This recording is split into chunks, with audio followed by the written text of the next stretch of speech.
来，乡亲，咱继续要来讲这个武汉肺炎的病毒的传染力是真强。世界卫生组织有建议，人甲人之间要尽量保持至少1米远的距离。也毋过最近中国有一份上新的研究，讲有一个确诊的病患坐公车，竟然是传染给13个人，也就是讲，武汉肺炎的病毒伫咧无通风的冷气的车厢内底。 传播的距离唔那1米哦，上远会当达到4米高。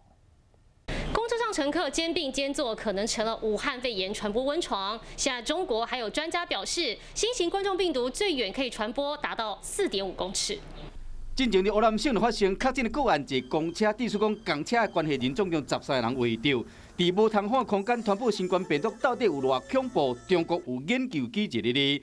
病例 A 坐49人坐全封闭的空调客运巴士，病例 A 甲车顶上近的一个被围着的病例 E 离较无50公分，甲上远一个被围着这个离差不多4公尺半。调查发现讲，病例 G 甲病例 A 分别为这个巴士的前后门上落车。 半路嘛无近距离的接触，因过当时车顶的人差不多拢无挂喙安，认讲新冠病毒是由冷气和传播的距离搁较远，远远超过一般人认知的喙烂传播的距离1公尺，有可能伫空气中存在半点钟。那一个可能的解释就是说，我们出来的飞沫虽然在1-2公尺之内就会掉落地面，但是因为气流比较强的关系，有可能就是会把那个飞沫传到更远的距离。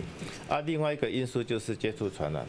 因为如果是我们的门把或者是那个扶手的地方有被病人的病毒有污染到的话，那么距离无论多远，你如果去摸到那个病毒，都有可能会得到感染。国内医师强调讲，空气的传染甲接触传染拢有可能，公车业者就惊讲有这个顾虑，逐工拢消毒。每4个小时，我们就全车消毒1次。那我们消毒的重点是在。 乘客比较容易接触到的拉环、扶手、验票机、地板、座椅、窗台。当时要求司机将窗门拍开，保持通风。不过国内医师强调讲，若是大众运输工具，无论是公车、客运，还是捷运、无人机，拢一定要挂喙安，较接洗手的。这才是预防武汉肺炎上好的办法。